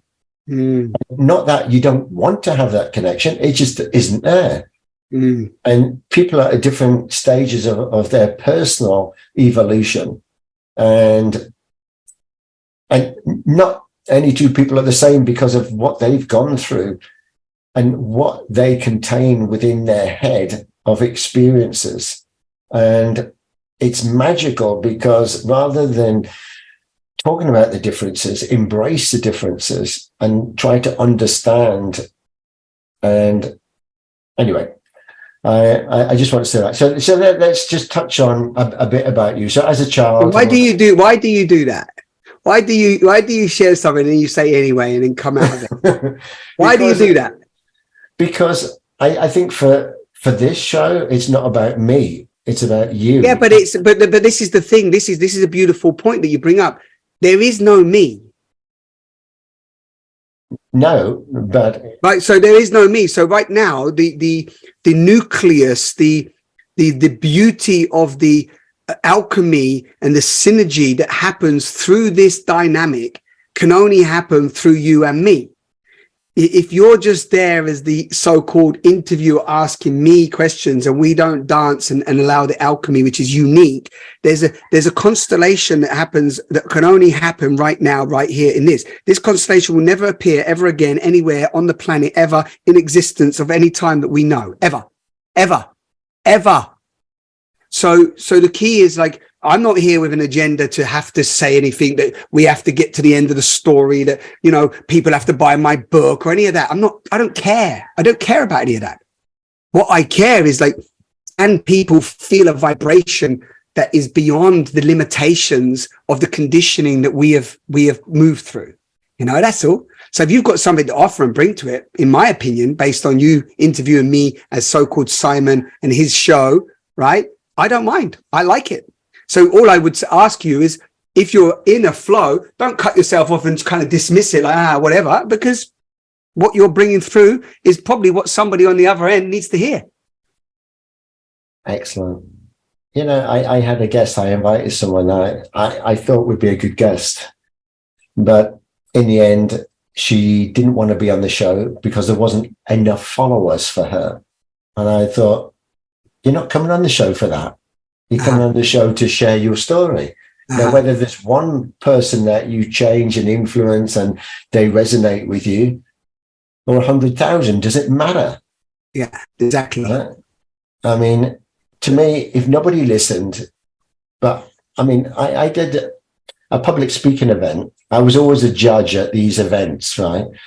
And I was a mentor to startups, right? Still am, right? And yeah, so I was asked, like, would I be a judge at one of these events? So it was a public speaking event, so it wasn't a startup event. So it was a different theme, and they had to have their 5 minutes on stage, and they had to do their thing, and then we had to judge them based on body language, the interaction, the value of the story, how they delivered the story, and stuff like that, which was great, until afterwards they said, for the next event, we want volunteers. And we haven't had James on the stage before, so let's have James. Right. I've got to go on the stage. So excuse my French, but I really didn't want to go there. I was happy to be the judge, but I didn't say that. I put a smile on my face and said, yeah, okay, yeah, I'll be the next one. And they talked about diversity. Diversity was the theme. So it could be anything. So, yeah, for a month, I panicked and was sweating. I didn't know what to say. I didn't know what to present. What was I going to do? How could I be diverse? And yeah, and then I came up with something magical, which is going to be in the, funny enough, I'm taking 10 authors from being previous guests. So previous guests are going to be 10 co-authors in our first book, which Beautiful. we're writing at the moment. So it'll be people like you sharing, or us sharing the story. Beautiful. And just to digress a little bit on that, because we touched on something that was emotional and something that was personal, that when they're writing, we're all writing now our manuscripts or our chapters, and we were reviewing them with each other and with the publisher. And it's kind of a self-help group in the way that the book was one thing, but that actually the bonding with the people now and the sharing of your experience and the sharing of your emotions has become a self-help group and one another, because you can see that. So the byproducts of doing a show like this are amazing. But anyway, so I did go on the stage and I did do my 5 minutes, and without going into the story, because that will be in the book, so I don't want to preempt the story, but I want to say, in the end, I had a fear at the beginning. I had a fear of doing it. I didn't want to do it, and all the nerves and anxiety and the stress that caused me for a month. But when I finished and I delivered my 5 minutes, right, I felt that massive sense of relief. And I didn't care if nobody liked it. Yeah. I did it because I needed to do it. I needed to do it to get it off my chest and to come to terms with what was holding me back internally. Right. And what I couldn't get out my system, and I didn't know how to get out. But this had made it possible. And I went home on the train, I mean, with a smile on my face, thinking, I don't give a shit if nobody liked it, if they threw tomatoes at me or whatever.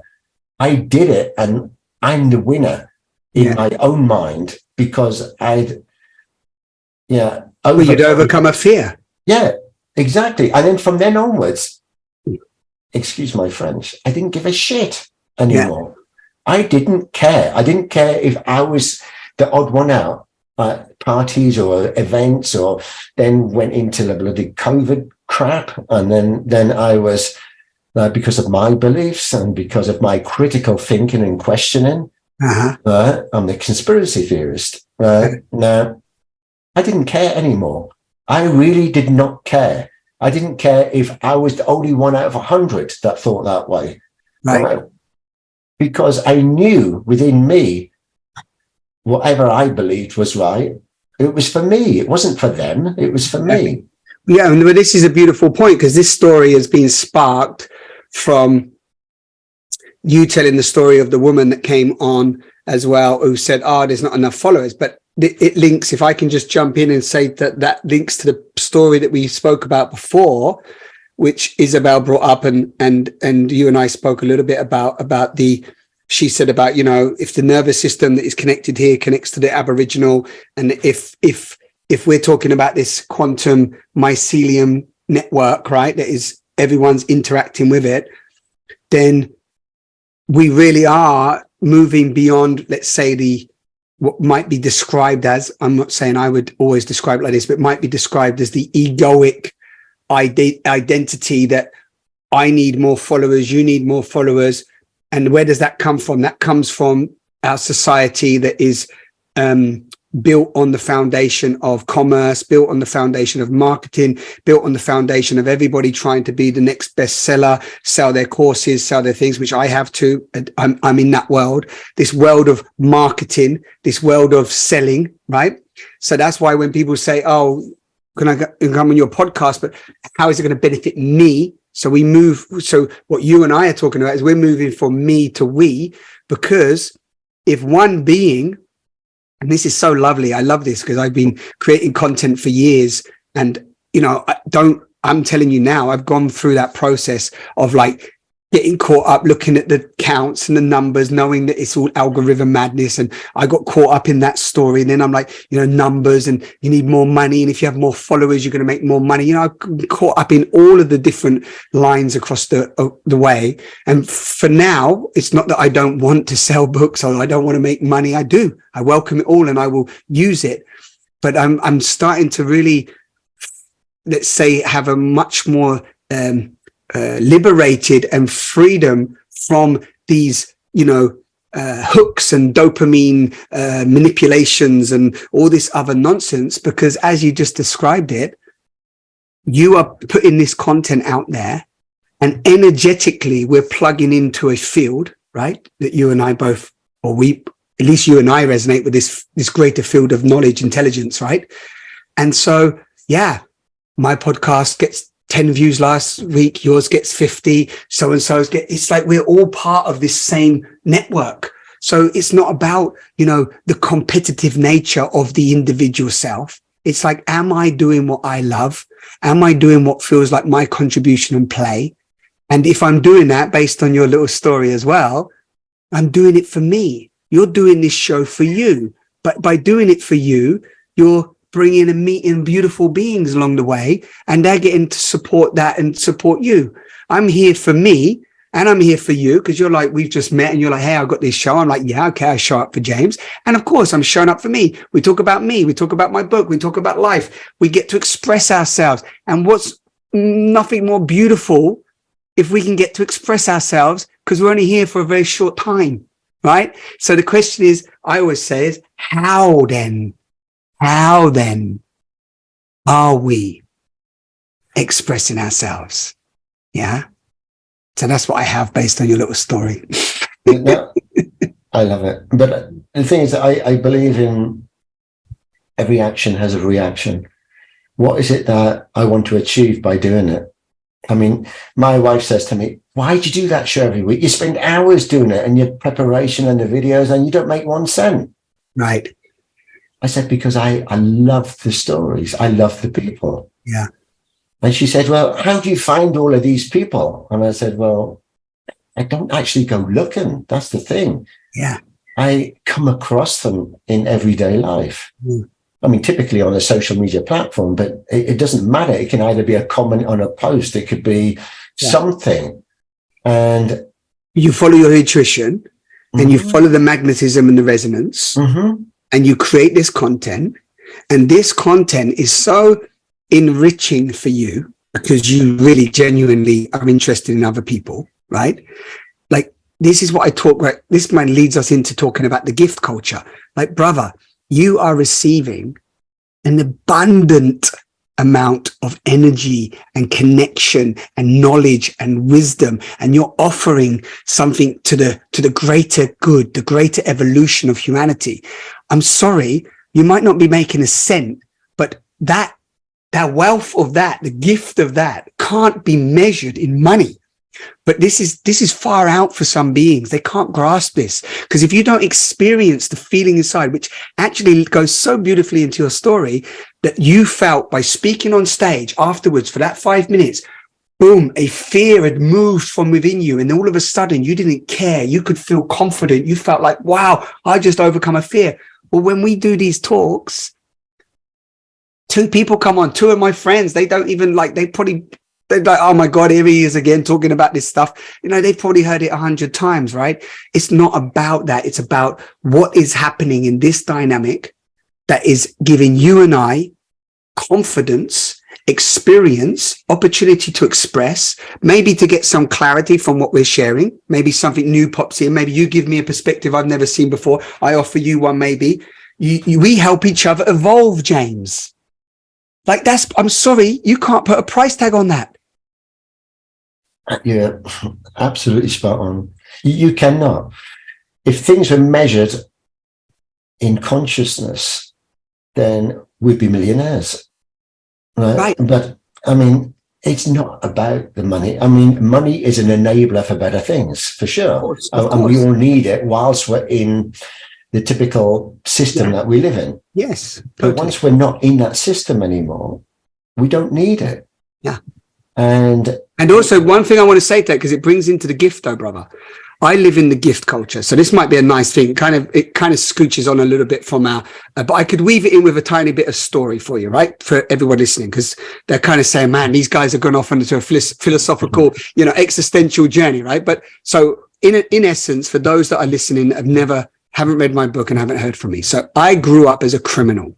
So from a young age, I started shoplifting and I was stealing chocolates when I did my paper round. And then I went from stealing chocolates to stealing from houses, first of all, from garden sheds on our estate, and stealing things like lawnmowers and bikes and, whatever I could get my hands on to, hang out with the boys that were doing it. It was mostly for fun. Maybe we'd go to the shop and buy some food and drink. But then it escalated, right? So it escalated and I became a burglar of houses. I was burgling from, multiple different houses and from cars, and it just, it grew. And then of course what grew with that was drugs. So I became a drug addict and a drug dealer, really. Mostly I was on marijuana. Cocaine wasn't so big for me, but then I went on to ecstasy, MDMA. It was actually MDMA crystals. It was like pink crystals. So that become my drug of choice. Hedonism, going out, at the nightclubs, taking drugs, looking for women, etc., right? So that's kind of a baseline from age 15, 16, 17, 18. And at 18 years old, I ended up in a Young Offenders Institute. And luckily, I only got sentenced to 3 months. So I had 9.5 weeks in a Young Offenders Institute. Pretty much 20 hours a day locked up in a cell, and you get a little bit of food and you can come out for an hour of a few things. Sport, a little bit of sport and so on. So the reason why I just give you that quick encapsulation, that's just a foundation of where I grew up from. And then when I started to go on a deeper self-inquiry, of course, my foundation was coming from lack and scarcity. So I stole money and stole things to make money because I grew up in a lacking environment. So I never felt like I had enough. So I'd steal, never it's enough. And the reason why I tell you this little story, because it links into what James and I are speaking about right now, is that when you start to tap into the gift of life, the greater gift of life, and you start to receive all the gifts that you received, right? From everything, from the breath that I'm breathing right now, from the food in my mouth, from the shelter that I have constantly, all of my basic needs are taken care of. I live an abundant life immensely. And very rarely, I still use price tags, but there's always an option for gift, meaning the gift culture, originally coined, I believe, from Charles Eisenstein, Polly Higgins, and some of these pioneers. But it goes back, gift culture goes back. It's not Charles Eisenstein's, it goes back to ancient tribes, actually. Tribes work with a gift. I have something, you need it, I give it to you, you give to me, we just share our gifts. And so when we start to move into a gift culture and you realize you are the gift, then it literally, money comes. Money is energy. It comes, money comes, but also other things come. Somebody offers you their car. Somebody offers you their house. Somebody offers you a podcast. Somebody tells their audience about you, and some of those people buy a book. People come and offer you things. So what happens? You open up to this bigger field of giving and receiving. And so people say to me, how have I lived for the last 10 years in the spirit of the gift? Well, if you don't go on the journey of it, it's very hard to describe, because you are doing a big journey of trust. You have to face all of your trust issues. You have to face your fears of lack, scarcity, not having enough, competitiveness. You have to look at your money story. You need to look at your money history, all the beliefs you've been told from your parents, your peers, your culture. Then you've got to look at how you're engaging with money. Are you always looking at the price tag? Are you always worried and counting the bills? You have to look at all of this. And it's a full-on journey of discovery around the belief and the false beliefs of money. So anyway, this just got inspired by what you shared. So what you're receiving, my friend, the gift that you're receiving from doing this beautiful show and all the time and energy you put into it, I know that you are receiving tenfold from multiple different places. And if you're not in it, you just can't believe it. It doesn't make sense, you know? Beautiful. No, but it is true, because I could easily stop doing it and focus more on the money and chasing that, or do something that I have a passion for. I mean, I would not want to stop doing this. I mean, getting paid or not getting paid, I love it. Right? I mean, it helps if you got some money for doing it, but I mean, or a sponsor or something, but I love doing it. Yeah. And yeah, there's no age limit. I will carry on doing it for as long as I can do it. Yeah, but it might change as well. It might evolve, and that's beautiful. And hopefully people listening, maybe there is a sponsor, because, you know, you're on 120 things now. It's like, I've been doing podcasts for a long time. It's all like the thing. Sometimes what happens with money, James, is there's a big narrative. When you do the money story, there's a big narrative that money is evil. Everybody has it. It's evil. It's wrong. Money, this shifted my whole perspective. Money is neutral, right? It's like you put it in a glass, yeah, and it's see-through. It's water. It's see-through. But if you put that money into a glass that is dirty, then money becomes the energy of that glass, that container. So it is all about the container that you put it in. If I give you $1 million right now, I don't know you so well, but I'm guessing you'd turn it into supporting more people, helping more people, inspiring more people, you know, probably having a team of people that can help you with your show, and so on and so forth, right? That's probably what I feel. Am I right? You're nodding. Yeah, true. Very true. Yeah, you know, and you're probably, maybe you're create a nice space for yourself, maybe for kids and so on. But the point is, you would do something that enhances you and supports others, right? And so, you know, the point is with money is, it's like we can open to receive that. I'm happy to receive a lot of money energy, and I would put it into building a center of evolution and a sanctuary of love and, you know, sharing with more people. I'd support people that don't have money even more than I can now, because, you know, I have a cap, right? Can only support a certain amount of beings with our time and energy. So of course we can open to receive that, and then utilize it and put it into the beautiful things that we want to offer. And I feel sometimes, especially in the spiritual self-development world, which we must remember is a multi-billion-pound industry, right? People often go, you know, it's a multi-billion-pound industry. I mean, you know, we often realize, forget that. It's like, you know, and then there's this narrative of like spiritual people, those on the self-development path, they're always poor and they don't have money because, you know, money's evil and it's bad and you're not spiritual if you make money. These are all just false beliefs, crazy narratives. The key is, really the deeper question is, what is my relationship to this money? Yeah.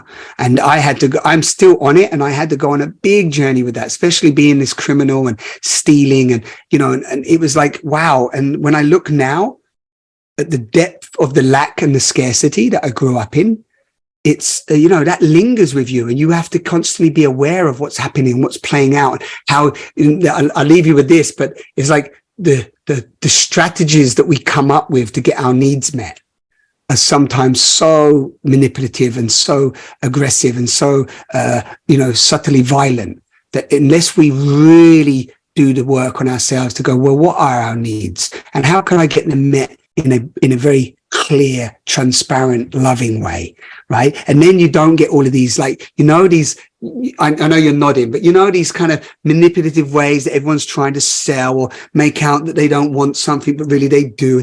All of that can fall away when we really get real with ourselves. Yeah. It's true. It's a massive learning curve that we're on. Yeah. Because we're indoctrinated into a system from childhood, from school, from education. And there's no mention of kind of this stuff and your relationship with money and about your emotions, how you feel, how to, I mean, it's all academia at school, and if you don't get the A+ at maths, then you amount to nothing and you can't get a job. Right. Yeah. I mean, some people are gifted sports people. I know you mentioned football as well. I mean, I loved sports. I loved hands-on things. I mean, I was great at woodwork. I was great at metalwork that we had. I was great at making things. And then we had other subjects where we were donated old cars to the school. And then, yeah, we learned how to drive the car. So at a young age at school, I mean, 15 or younger, I was driving the school around the playing field, trying not to run over the other kids. But I mean, it taught us things that these things I was gifted at. I was great because I loved it. I wanted to get involved. I asked questions and I learned. But things that I had no interest in at school, I would daydream. And that would be reflected on my school car or school report. And then your parents had to sign that. And that was the hardest thing, because my stepfather was very academical. And when he saw your school report, you're punished for that. Yeah. He would actually write foul words on it back to the teachers to say how useless they were, that they couldn't teach his kids. And my mum had to get the Tipp-Ex out at the time and trying to cover up the swear words so I could take it back to school. Bless. I mean, that's other stories, but it's not because you're talking again. We're kind of coming round circle now, right? We're going to wrap up in a moment, but listen to this. You're talking beautifully about the conditioning. And if anything, today's conversation has been about all the threads of where we've gone and so on. You asked me, like, what am I about? And like, ultimately, it's about, can we look inside ourselves? I've heard you say this on one of the podcasts. I heard you talking about, you know, who are we? What are we? Why are we here? But can each of us, moment to moment, like I said earlier, I don't like to harm anybody. I don't want to harm the ants and so on. I don't know, James, that some of the things I possess and I own, or some of the things that I ask for, you know, maybe I use the post system, or I use Amazon sometimes. I don't know if some of the things that I choose to do are still harming people, right? I know that there's many different companies out there that I may support or buy from that I don't know. I don't go and research if they're not using, illegal. Slave labor. Yes, slave labor. Thank you, slave labor. Or child labor. I mean, you know, I like to do my best, but you know, it gets really mucky in this realm of, you know, there's so many lies and the foundations of our conditioning. So I think what today's talk for me is about is how can each of us really just do that inner inventory, do that inner work, look inside, find some time daily for silence, ask ourselves why we don't love ourselves, or if we do love ourselves, amazing. But like, you know, what was our past history? What was our trauma lifeline? What conditioning have we been subdued to? You know, as you said, indoctrinated by, you know, what beliefs are we taking on from our parents, our peers, certain cultural conditioning, and just to look at it, not to go, it's all bad, it's wrong, I blame them, it's against the government and get all angry. No, just to look at that and go, okay, so if that's how it is for me, that's how it has been for me. Notice that threads. And then in this present moment, ask, okay, so what can I do? What can I do for my own story right now? And how do I want to be the writer, the author, the producer, the main character, the leading support for my life right now? Where do I want to put my focus? Because where focus goes, energy flows. And how am I showing up with my attention? Because we pay with our attention, paying attention. Where do I want to put my intention? Because that's going to create my reality. My personality creates my personal reality. And I feel that, you know, when I wrote this book, it was really, as you said earlier, it was for me. And, you know, it's for me. I had to go through a cathartic process to write myself out of that story. And I'm still doing it, as I said earlier, with the therapy and so on. And I'm writing myself out of that story and I'm choosing a different narrative. That's all, James. And you're doing the same. And I think if we can invite that to the listeners, then you know, whether they choose the similar narrative that we're on or not is irrelevant, because yours is unique to you and mine's unique to me. But to take that self-responsibility and self-empowerment and transform from the inside out, that's all I've done. And every time I made that choice, when it was challenging, I got goosebumps. Whenever I took that choice, it was in the beginning, in the denser times of my life, it was challenging. I didn't have so much support. People were against what I was doing.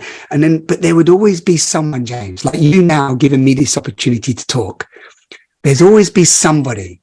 Like, I remember this guy called Mark Burton. I always wonder if I'm ever going to meet him again. I don't know where he lives. I don't know how to get in touch with him. But he gave me a job, James. He gave me a job. And most people wouldn't give me a job because I had a criminal record. And he loved football like me and you. And he took me to Sunday League, and he was a really good at football, and he took me to his team. But there's something in the bond with me and him. And he took me on. He gave me a job, right? And it was car valeter. I became a car cleaner, you know, like with the buffer and the chamois and everything in a big warehouse. And he gave me a job for a whole year. I stayed with him for a whole year. And he was in my first like real salary. And, you know, before that, I was always doing like crime stuff. And he gave me the foundation I needed. He was a massive male role model for me, because when I left that job, I created my next job, which was a mobile car valeting business for a short time, where I drove around to businesses and cleaned their cars in the car park. And he gave me the courage to go and do that and not to go back to crime. So, you know, if we go inside and we make the choices, as you said this earlier, that are most aligned to us, people come, we get the support we need, right? And that's all I have for today. That's like my invitation to everyone listening, you know, and that's my invitation to who I meet, is just to support them and encourage them to look inside and know that you can transform from the inside out. And it's not some big woohoo spiritual thing. I did it. And I've done it through repetition, consistency, and just being curious and playful and going, hey, where do I want to go next? You know, I want to go here. I want to go here. Do I want to learn this? Do I want to read a book? And then just follow it. And it's so, I know you know this, James, I'll just get passionate about this, but it's so beautiful. Life opens up to you. And it's like, wow, what story can we really write here, individually and collectively? And that turns me on. Yeah, I'm kind of stuck for words, but have lots to say, right? If you know what I mean. Because what you're saying about, particularly your childhood, I mean, the football, the paper round. I mean, I wasn't a burglar, but I remember the paper shop I used to do the paper round for. I used to take a handful of the sweets to help me on my journey. Right. I'm glad you did that too, because sometimes I'd be like, maybe all of the newspaper boys were. Yeah. And sometimes I'd read the magazines before I delivered them as well. Right. So if it was a good one, I'd keep it for a day and deliver it the next day. Right. But I was still honest. I mean, I didn't see it as being something bad, but I mean, kind of lots of things. I mean, did I know what I wanted as a child? No idea. Did I know which direction life was going? No. I was an opportunist as well. I would see things as they came along and then think, well, I kind of fancy that. I had done many different jobs. And when I got fed up with a job, changed the job. But I missed not having the father figure. I missed not having the coaching and the guidance of someone. I'm not saying that my mum didn't do a great job. I mean, if it wasn't for her, then I probably wouldn't be here today doing this. It's a hidden inspiration, yes, and sometimes overlooked. Did I really need a father? I don't know if I really did, but I definitely needed a mother. And I like to think my kids need a father and a mother, but it's a different situation now. But going back to the stories, everything is a story within a story within a story. I mean, you can have different levels of stories. You have kind of the big umbrella picture story. I mean, life is a journey and a story. And to me, I mean, I used to write a blog when I first came to Switzerland. It was called Life is the Journey, Not a Destination. Life is the journey, not the destination. Because once you get to the destination, then you start another journey, right? Exactly. So you'd never, ever end. The destination never ends. Exactly. That's why the destination is here and now. The journey is the destination, right? That's the whole point. Exactly. Yeah. So to actually just going back to kind of being in the city and the observer of people, sometimes you're trying to think of what they're thinking when you're on a train and you're looking at people, although most people are so engrossed in their mobile phones that they don't look at each other anymore. I remember when I used to use public transport, there was no mobile phones, and people would smile and gaze, and it was a great way for dating, because if you saw a hot girl, you'd make sure you caught her eye on the bus. You get off a stop earlier than you were planning. But there was things that now I even noticed that two people standing on the train, on the commuter train, because it was full. Two young kind of kids, I mean, a boy and a girl, standing right beside each other. I thought, oh, they'll be a good couple. But they never saw each other. They were so engrossed in their phones that they didn't even notice. They're probably on a dating site looking for a date. and the perfect date was standing right beside them. Yeah, they're scrolling right now and the date's right next to them. I could have just checked this next one. But anyway, I love all of the ways that we've had these conversations and all the avenues that we could explore and go down. And I think also for the audience, for anybody, there's many other people out there that think the same. I mean, I'm not unique. We're not unique in the way that we think. I mean, to a certain degree we are, but not in the way of the consciousness of people, and that they're waking up and exploring and questioning. Mm-hmm. And you see that. You can see the people that just go about their day as if they're, I mean, using cliches like in the Matrix. And then there's others that you can see that are clearly wide awake and open and different. I mean, different in the way that they want to explore. They want to go down a rabbit hole. I'm not saying all rabbit holes are good to go down, but they're definitely worth exploring. Just know when you go down them, you may not come back. That's all. Well, the thing is that it depends on how deep you want to go, because exactly. you'll touch on things that are the darkest, most evil things that you'll ever imagine, but also you'll see the most magical things, and maybe you'll meet the Mad Hatter and have tea with Alice. Exactly. And the White Rabbit. But anyway, so there's always two sides to everything. It depends on what you're looking for. But yeah, and I would say, I know you've done a bit of this too, but I would say my experience has definitely been going down a few of those rabbit holes, and they've actually, they've actually really helped me and supported me on my path, because some of the documentaries that I've seen, some of the, you mentioned whistleblowers earlier, some of the beautiful, courageous beings that have come out and, get shunned because they're told that they shouldn't speak their truth, and they've done it in all odds, and some of them have been killed along the way. Just want to acknowledge many of them. Courageous beings did and have been wiped out, and probably still are. Well, not probably, that's still happening today in our time. So I'm not into bypassing that. There's a lot coming to the surface, and has been, especially in the last 5, 6, 7 years, more than ever before, around some of the atrocities that happen behind closed doors. And we can't necessarily say we know exactly what's going on, and we don't know all the details. But one thing that just always keeps me plugged in is that the truth will out. And, if we go on a path of our own truth and we really get real with ourselves, then we start to notice, and we can smell when something's off. And then we don't whether or not we decide to get involved in it or not. That's a personal choice. But we know then we can navigate ourselves based on a more truthful path. And that's a very personal and very intimate and vulnerable journey for each of us. But and we can get lost. We can get lost in the conspiracies and the darkness and the madness. But when people even say it's conspiracy, that's normally a conspiracy. It's like the terminologies that we've got to hide things under the cover. There's so many layers, James. I know you know this, but ultimately, if we come back to this love, and I don't want to sound too hippie here, but if we come back to the love, we come back to the truth in our heart, this is the best navigator. You know, it's the best navigator. And that's at the moment what's serving me, because, you know, I'm not going to tell you that the last 2 years has not been challenging, because when I've watched some of the things and I've seen some of the stories, and I'm like, wow, this is intense. And at the same time, I kept coming back, and it was one question I asked James, and it was a beautiful question and maybe a lovely place to end for today's talk.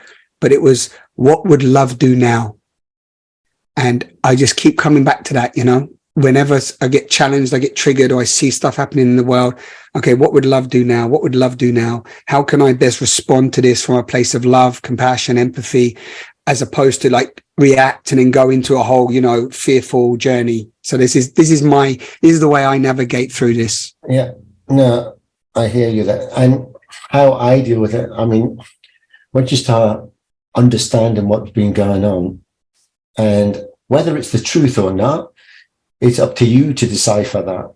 It's up to you to feel it, your gut feeling, your gut, like a second brain telling you, does it feel right? Does it not feel right? Trust in your inner instinct. But what I've seen, what I've heard and everything else, then there was anger. Yeah. I went through years of anger and wanting to like, do something about it. And then it shifted. And this was a natural occurrence from lots of people, that anger, because you're hearing things that really upset you, and they go against the whole nature of being a human. Yeah, it's rage. It's actually rage as well in there, no? It's just rage. Absolutely. Yeah. And then once, and particularly when you're discussing things like that with loved ones, and they think you're a fool. Yeah. And you're already ridiculed, and you're not invited to dinner parties anymore because you're a outcast. Weirdo. Yeah, exactly. Conspiracy theories, a tin foil hat wearer, and whatever. Yeah, and I want to bring this. I love this. We've kind of gone full circle to the emotional. We started in the emotions. Do you remember? Yeah. Some time ago, it's like a year ago when we started this conversation. Do you remember? But like, you know, what you're saying now, I want to just share that there's also grief. You know, recently I've been grieving a lot, and the grief, when it comes, it's a deeper pain, and it's like the tears just come. And, you know, there's been moments where I wasn't able to access that level of grief, and that grief is like literally, and often my story is I see like whales on the shore being hacked to death by, you know, human beings. I see, you know, child slavery, child trafficking, sex trafficking. I see violation of the woman, abuse, sheer abuse in some cultures of mass domination, and so much undercurrent manipulation and domestic violence. And because I witnessed my mother being violently beaten in different scenarios. But one key one that always stuck with me was just seeing her being beat. I didn't see her being beaten, but I saw the aftermath of her face and her eyes from being punched. And that stuck with me so long, and it kind of led me on a quest to support women, to support them and empower them, and not without me first also, you know, doing my own fair share, not of physical violence, but definitely, you know, some ignorance when I was younger, first dating women, and the way that I acted sometimes was definitely unconscious and, you know, violent behavior in its own way, you know, in the way that I was dismissive and I've cheated on partners and so on. But in the later years, I started to really want to help and, you know, help the suffering. And in the last year, especially since we're still in the COVID era, but that since some of the stuff and this, what I saw, I just found myself crying and just letting the grief come through and opening my arms and just, you know, feeling it in myself as it moves through and letting the emotion move. Because, you know, I feel, James, what we really need to do is allow ourselves to grieve, you know, give ourselves permission to grieve. So many of our brothers and sisters just died unnecessarily, constantly, and especially in the last 3 to 5 years, through negligence, through crazy decisions, and it's happening all the time. I don't want to make out it's just bad in the last 3 years. I mean, it's happening all the time. So when I start grieving, I'll just leave you with this.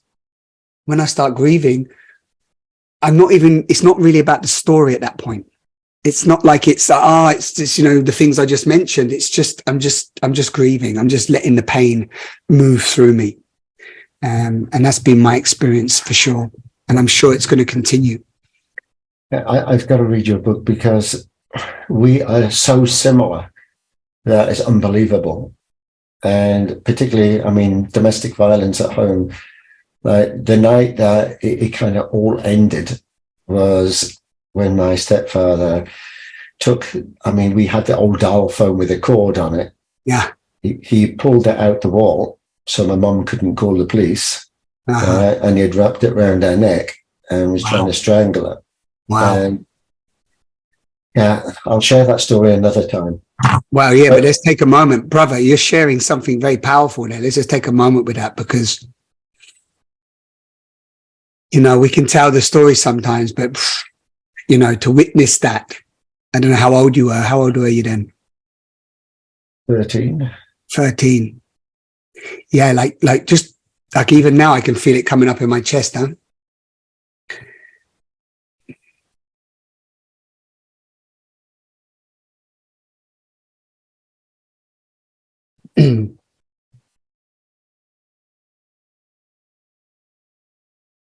To witness some of these things,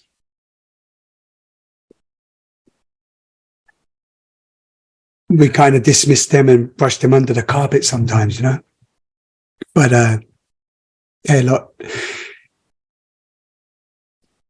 what drives people to do that is, I know we said earlier, have empathy and compassion. It's a lot of trauma, but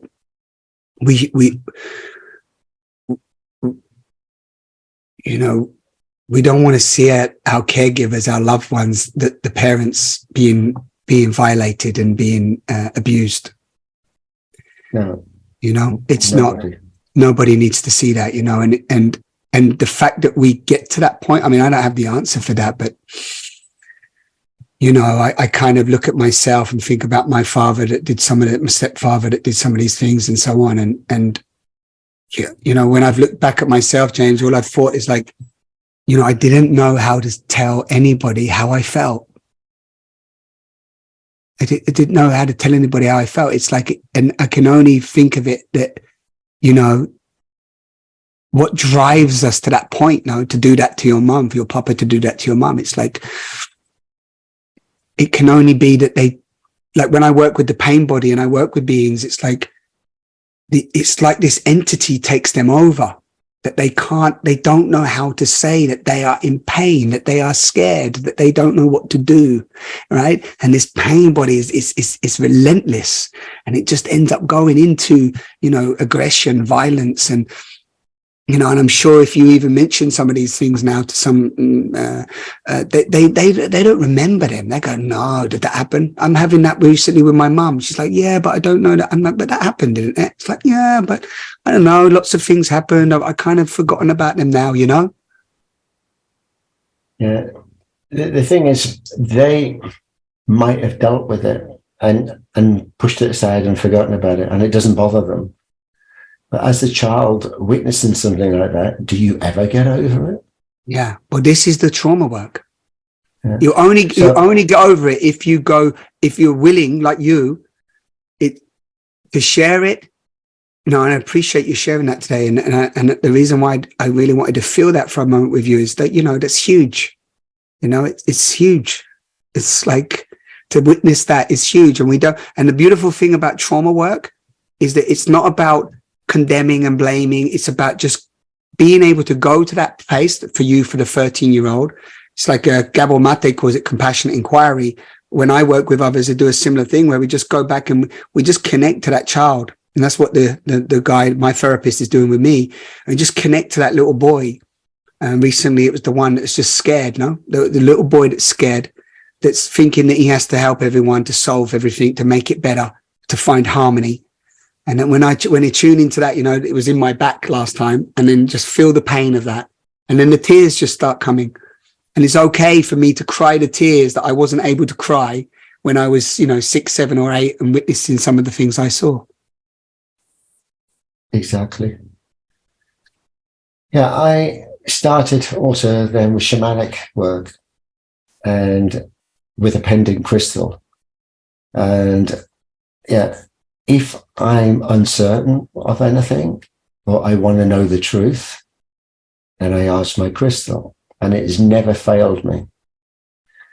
It's never failed me in the way it's frightening, in the way you have to be careful what you ask, because it'll tell you the truth. And yeah, so I keep it positive. I only ask it good things because I don't want to know anything else. I mean, for years I was asking it, is it true about this, that, and the other, which I already knew, but it confirmed it. And you need a confirmation, yeah. But it is a good way now to relieve trapped emotions because you can use it for positive stuff. Yeah. And that's what I do. But anyway, I know we have to wrap up. I have to rock and roll. We're nearly 3:30. So yes, we've gone on way over kind of the time. That's what I said. You cannot do like a podcast or a radio show because it costs us a fortune on airtime. And with me and you, it would. We need to have double time. I love your work. I mean, there's so much that you've shared that I know. I mean, you've got tons of information, but what we'll do is if you give me I think you've already shared all the links. We'll put all the links on the YouTube channel. We'll put a bit of a bio as well. So if it's the first time people get to know you, they can look at that. Yes. And they can reach out to you. You do a number of programs. You've got a book. You've got some fantastic groups. And yeah, I want to be part of what you're doing because, I mean, when you talk about things that resonate, I must admit, out of 120 guests so far, I'm not saying that they're not all magical and special, but there's something completely different that takes this to a whole new layer and level.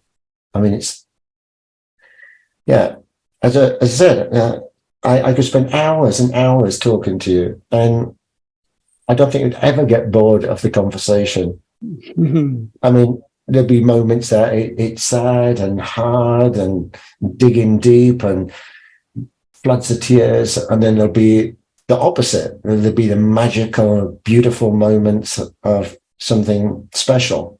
I'm sure the whole gambit. Exactly. And yeah, we didn't touch on your acting career. We didn't touch on that, but that's okay. We can touch on that another time. I have to send you. I'm going to send you the movie I made. No, before I kind of had an epiphany and then left the acting world or kind of moved into a different. That's a beautiful story. Another time about storytelling, because the acting world taught me a lot about, what we're doing now, about theatre, about life, and Shakespeare's ultimate words. That life is the stage, and that was a real big. Actually, it was a real big healing, the acting. It was a massive, you know what you do? You was doing acting as well, wasn't you, or not? I did, actually. Yeah, because... it was amateur dramatics. Yeah, amateur dramatics, yeah. So that's how I started. So when you said to me, you sit and you witness, one of the exercises that we were given was to start people watching, no? Because when you watch the people, you learn certain acts and moves, and you get to know what people are doing. And people watching became big. I still do it now. I love it. I just love it. I can just sit around and watch things, and it's this constant theatre everywhere you go. It is. Yeah, it's constant. It's beautiful theatre. Sometimes I just sit down in the town. You just start watching people. It's live theatre. You don't even have to pay. Sometimes. Although I can't sing, I want to break out in song. Yeah. You have to start, man. Just start. Who cares? But, okay, how would you like to end? Is this how we're ending? Yeah, no. With you saying something memorable that you could leave us with. Okay, you're gonna ask me. That's what you asked me. You asked me. So I mean, basically we conclude the show now. I mean, you've been 120th fantastic, most beautiful, wonderful guest. And yeah, I feel connected. I feel that I want to call you up and I go out for a drink and whatever. and I only know you like a very, very short period of time, but this is what I want other people to connect with as well. This is what humanity is all about. This is how we are supposed to connect with one another, regardless of differences or anything, because the essence of who we are is the same. Yeah, beautiful. But that's kind of me concluding it. Everything will be available on the YouTube. You can connect from there to the website. On the website, I'll share as well that you can find and you can link backwards and forwards and everywhere else. So, yeah. Simon, it's been an absolute pleasure, but I want you now to kind of wrap this up. How? I mean, ask me a question. All right, a question. Right. Any advice? Well, I'll end it with a little rhyme, because you might play that. You might also play the song of. Well, it could be a rhyme or something that I would say a call to action, but that's kind of from the business world. Like something that you want to leave us with, something memorable, or something that. What advice would you give to others, or something that? Yeah. If anyone's venturing out on their journey, or just waking up, or struggling to understand what the hell's going on, then you're a great person to talk to. Beautiful. Okay, so to leave you with something, I mean, I've shared a few nuggets today, and a lot of gratitude for this dance. If you've journeyed this far with us, with James and I, in this little dialogue dance, getting to know each other. And I love what James just said about how, you know, when we actually get to really talk and listen to others, really like with a curiosity to get to know them, not like to listen to understand, not listen to speak, you know, but when we really get to know people through dialogue, there's something very, as you said, just so aligned, and you can just see the humanity and the beauty in every expression. So thank you for that. And what would I like to leave you all for journeying with us? I think the words that are popping up in my head are just, you are it. You are it. And I say this often to many beings that I support, and we go on this journey. And I know it doesn't land straight away, that, you know, for some of you, it's like, yeah, whatever. And I need to become more, and I need to do more. I need to learn more. I need to study more. Maybe need to read more books, or go to this new training course. And then I'm going to become someone. And I like to say now, no, you're already it. You've already become. You made it through hundreds of thousands of cells. That one sperm cell made it through, and the womb opened up. She opened up, and she welcomed, she chose you in, and you were chosen in that point. And then you birthed into being through a 9-month incubation process. And then you came out of the channel, and then you came here. The race is over. There is no human race. The race is over. You made it. You're here. You became. You are it. Now, how do you want to play? Right? That's the beauty. How do you want to play? So yeah, you might still want to go to learn something. You might want to study something. You might want to read a book. I want to learn all the time. I love it. But loving it from the foundation that I'm already whole. I'm already complete. I'm already a miracle. I'm already a divine expression of unique manifestation. And here I am. And how do I want to play? So that's what I'd like to leave you all. Thank you so much, James. I've got goosebumps. It's been a great pleasure. Thank you to everyone listening, if you've come with us this far. And yeah, may we all rise up together as love.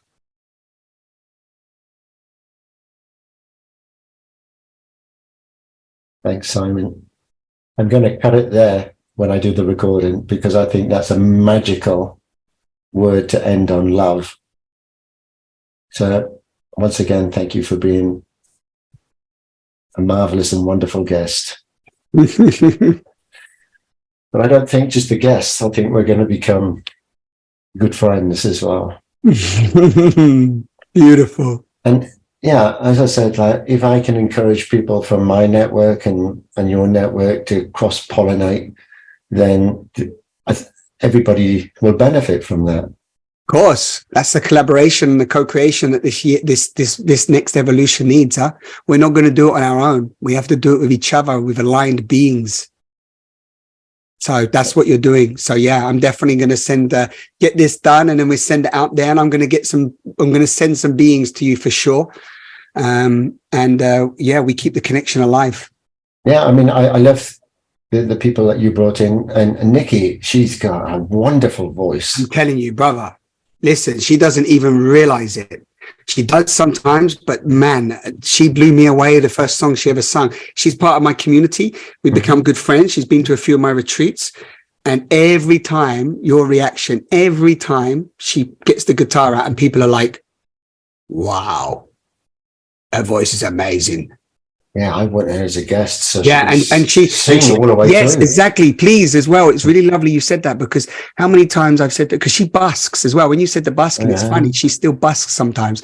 And I say to her all the time, like, love, you need to have an album out there or something. Like, I don't want to put pressure on you, but like people want to hear your music, please. Actually, I'm going to leave this bit in because I think this is great. Right? Yes. I will. Well, yeah, leave it in. And well, you're going to play her end song as well, aren't you, at the end? Maybe. Yeah. See how you feel. See how it wheels. Anyway, you've got a lot of content there. You just have fun. Your wife's going to be like, you're doing all those hours again. But it's for a good cause. Tell your wife how grateful I am. You can say, you're recording still. Tell your wife, hey, beautiful. What's your wife's name? Fabiani. What? Fabiani. Fabiani. Mm-hmm. Hey, Fabiani, if you do really see this, thank you so much to your beautiful husband for creating this beautiful conversation and dance, and for you birthing these beautiful beings into the world together and putting up with him following his passion.